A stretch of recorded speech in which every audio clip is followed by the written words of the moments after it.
Hello everyone, welcome to Tathastu ICS. I am Umang Khokhar and in this session we will be covering these species that are important for the UPSC examination from the month of July 2025, right. So, whenever we talk about these species, some of the important parameters that we have discussed earlier also are that whatever is the unique location, what is the context of that particular species, that becomes important. Second is its protection status, whereby we talk about its IUCN status, we talk about its Wildlife Protection Act schedule or CITES, whatever is applicable. Then we study a little bit about its dietary patterns. What is it, a herbivorous, is it a carnivorous or an omnivorous, and some important points from its behavioral aspects. So, these are some of the important points that you need to always study about any particular species that you are studying, right. And of course, along with that, any protected area that species is unique or that is found in, right. So, let us come to the species from the month of July 2025, and the first one is the Western Tragopan. Okay. So, facing existential crisis, the Western Tragopan sees a glimmer of hope in Himachal Pradesh for its survival, right. So, this is the picture of the Western Tragopan that we can see here, right. And they are saying this is basically, this bird is the male and the female both are present and both are having a distinctive feature, or the traits, the physical traits that we can see, they are a bit different, right. So, you will find this red color of neck on the male part more, male जो होते हैं Western Tragopan में उसमें आपको ज़्यादा अच्छे से दिखेगा, ठीक है. And these are one of the rarest of all the living peasants that we have, and they are also called as the king of birds due to its beautiful plumage and its large size that it exhibits. So, that is first thing. So, they are known as the Jurjana or Jujrana or the king of the birds, right, one of the most stunning species that is seen in the world, right. And coming to its behavior, if we talk about, it is very shy, okay, and it is a ground dwelling bird, okay. So, it is shy by nature and it is ground dwelling. Ground dwelling का मतलब क्या है कि ये land पर, धरती पर ज़्यादा रहता है, ठीक है, that is ground dwelling. Then the second point is it is crepuscular. Whenever I say crepuscular, crepuscular का मतलब है organism is active during the dawn and the dusk, ठीक है, जैसे कि शाम के समय और सूरज उदय होने से पहले.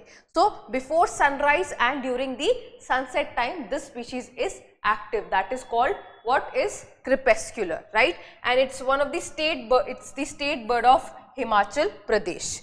So, where will we find the Western Tragopan? We will find the Western Tragopan majorly in the region of the Western Himalayas. So, आपको Western Himalayas में you will find, and it is, we can say, endemic to this region also. So, the Western Tragopan is endemic to this particular region, right. That is first thing.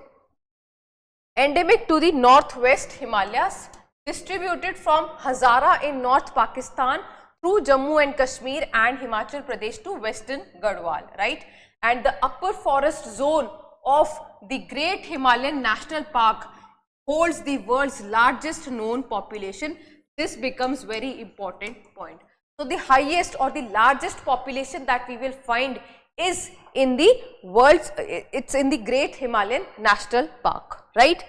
Then coming to its habitat, it usually prefers living in the bamboo forests, right. So, it is usually found in that particular region, prefers the ringle bamboos under the forest cover, that is densely covered.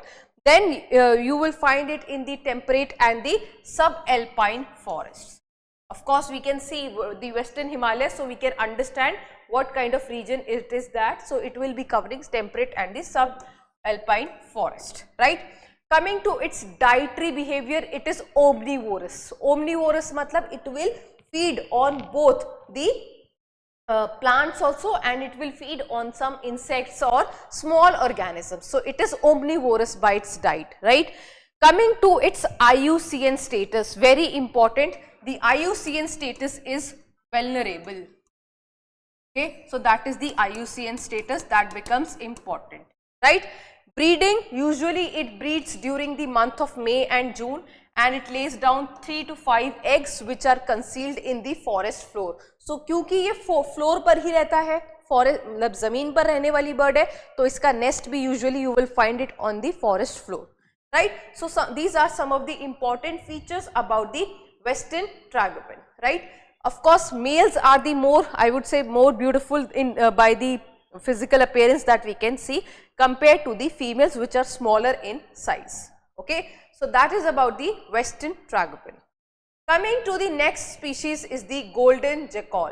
Okay, so golden jackal ambassador scheme to be launched in schools, colleges of Tenkasi district. Tenkasi, it's in Tamil Nadu. Okay, so here we are talking about jackals, right? So this is the picture of the jackal or the golden jackals.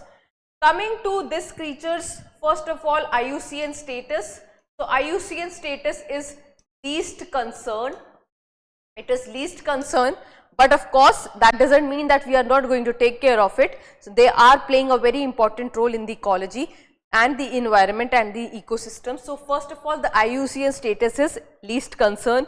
Second, they come under Schedule 1 of the Wildlife Protection Act.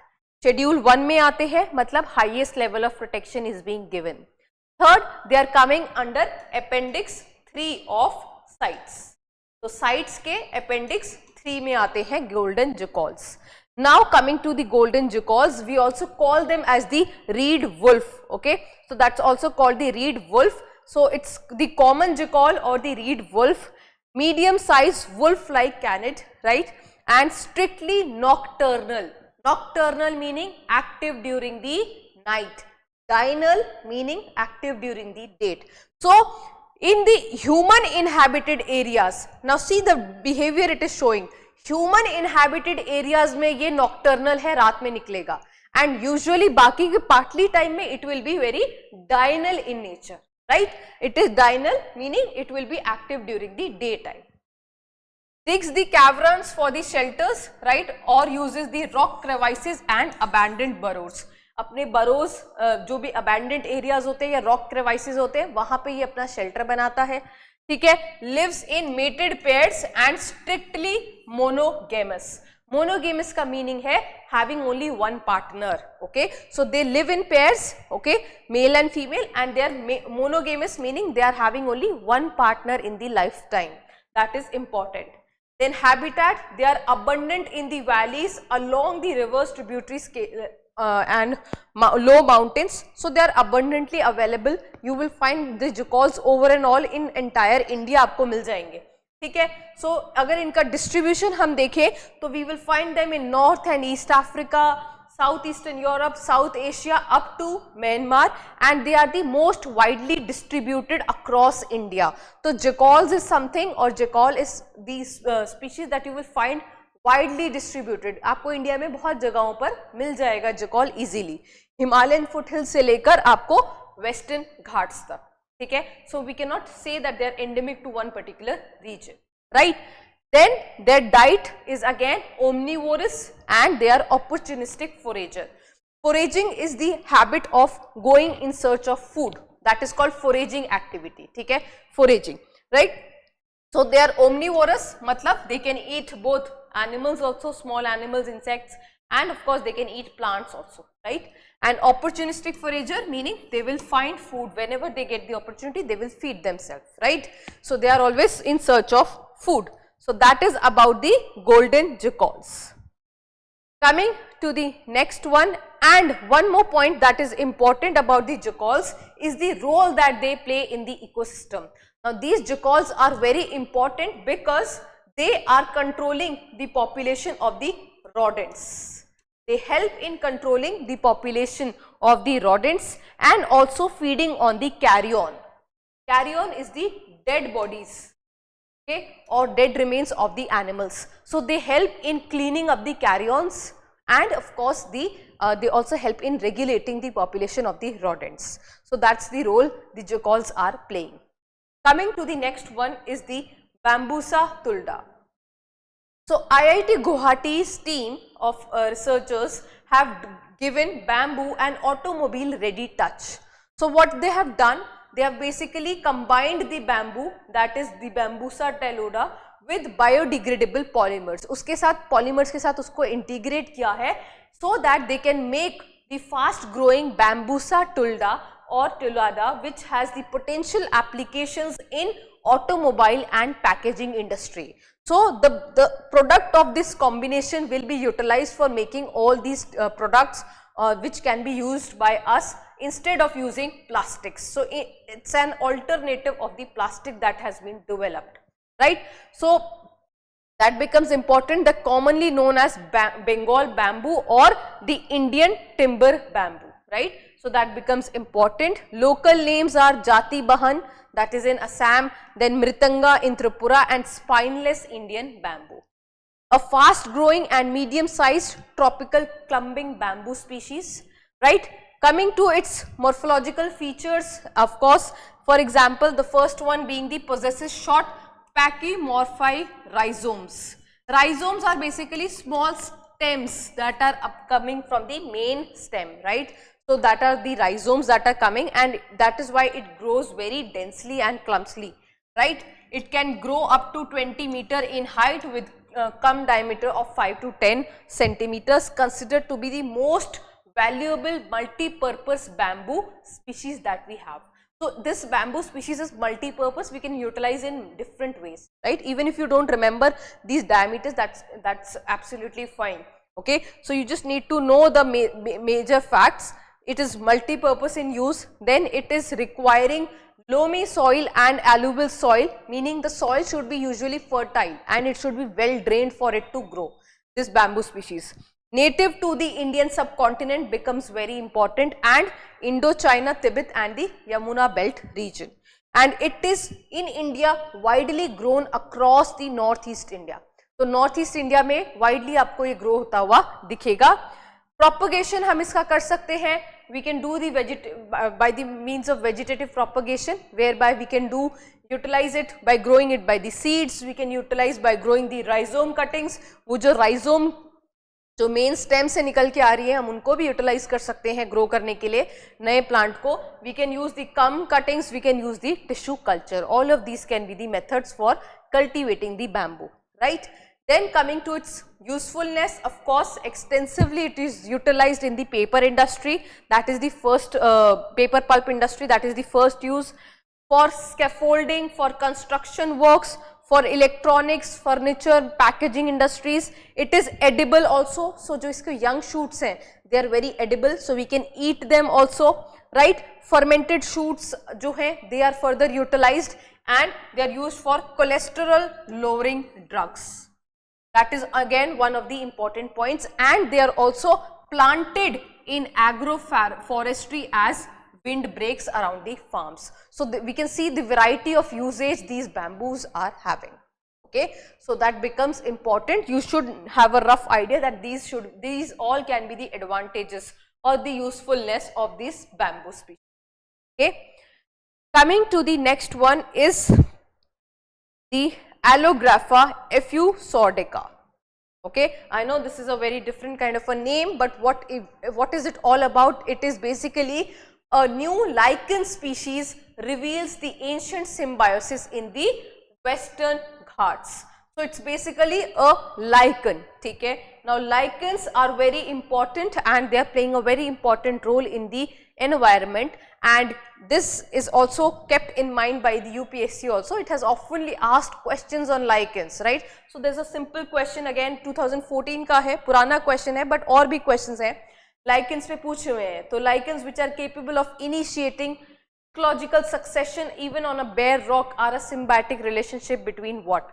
So lichens are something very unique, that is not a single individual or single organism. It is made by the mutualistic relationship between two things, that is first one being an algae and the other being a fungi. So it's a symbiotic or a mutualistic relationship between an algae and fungi, or it could be cyanobacteria also, okay, which has the capability of doing photosynthesis so that it can produce food. So it's a mutualistic or symbiotic relationship, means both the partners will be benefited. So algae would be doing the job of photosynthesis and fungi would be providing its structural support. So inside the structure of a lichen, we see that it has the fungal hyphae, the fungus hyphae are there and that are providing a dense network, and in between we have the freely moving, or we have the algae particles or algae molecules that are in between that complex structure. That's how the lichens are made, right? And these lichens are of different types. So we have crustose lichens, we have foliose lichens, we have fructiose lichens, which are basically, we can say that they look like mini shrubs. So there are different varieties of lichens. The crustose lichens you will find majorly forming a layer. तो ये layer की तरह आपको rocks के ऊपर grow होते हुए दिखेंगे. So these are crustose lichens, right?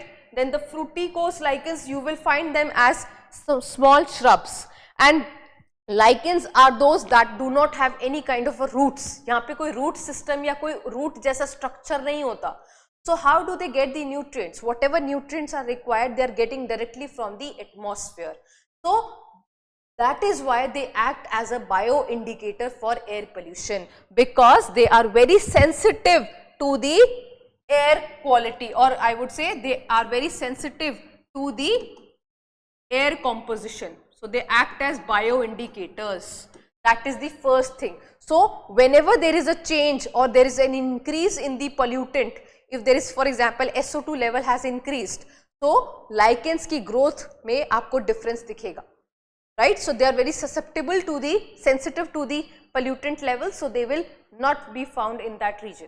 So we get to know that yes, there is some problems, there is some issue with the air composition here. That is first thing, their usefulness. They are used as bioindicators, right? They are one of the pioneer species.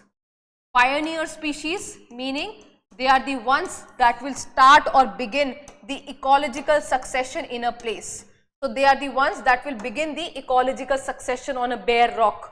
जहाँ पर finally when the lichens will come, they will grow, they will start secreting some chemicals, and after some time slowly and slowly soil formation will happen, weathering will happen. So they are happening, they are playing a role in the ecological succession, primary succession majorly. So they are the pioneer species, right?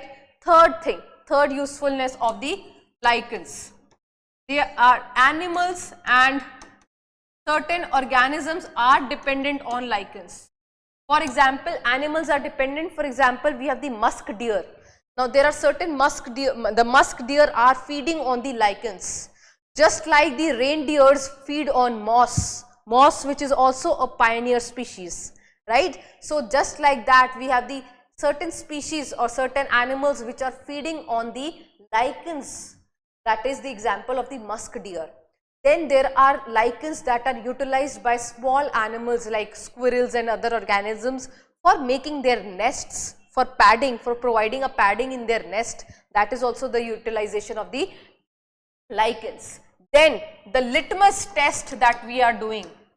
Litmus test जो हम करते हैं acid या base को judge करने के लिए, this litmus is also made, that litmus is made by the mixture of lichens only. जो हमें वो litmus मिलता है, it's basically derived from a mixture of lichens.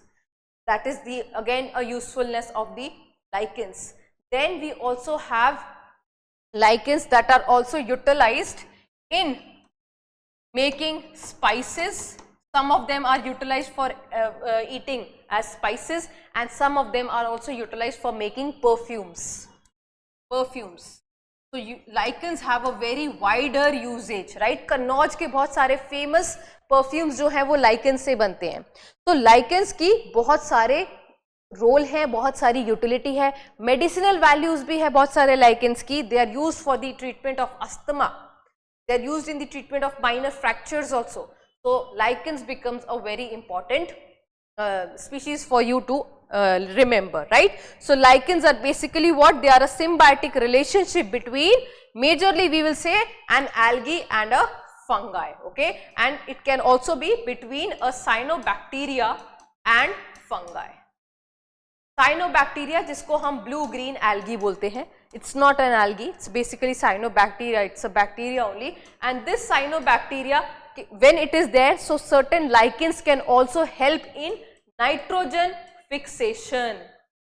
when it is the case of cyanobacteria, agar lichen mein cyanobacteria hai, so it will help in this example. Nostoc is the one that is there. So when so lichens can also be utilized for nitrogen fixation, another important utility of the lichens, right. So that becomes important. Of course, this is the one that has been revealed, right. So it's basically this one is the crustose lichen with striking effuse sword area. It exhibits rare chemical characteristics compared to other species of this genus, right, and it contains the nostric acid, which is a rare chemical among the morphological similar species. Unke andar ye acid nahi milta tha, this is being found, right. Then this is the first Indian species of Allographa which has been genetically sequenced from India and becomes the 53rd species of the genus reported from India and 22nd from the Western Ghats, right. This is basically telling us more about the discovery, but what becomes important for the exam is you just need to remember the name Allographa ephrosordica. That is what, that's a lichen. That is all you need to remember. Western Ghats you need to remember, and in general you need to remember the lichens and their uses. Okay, so that's all for the this session. We will see you again. I'll see you again in the next session where we'll be covering some more important species in news. Thank you very much.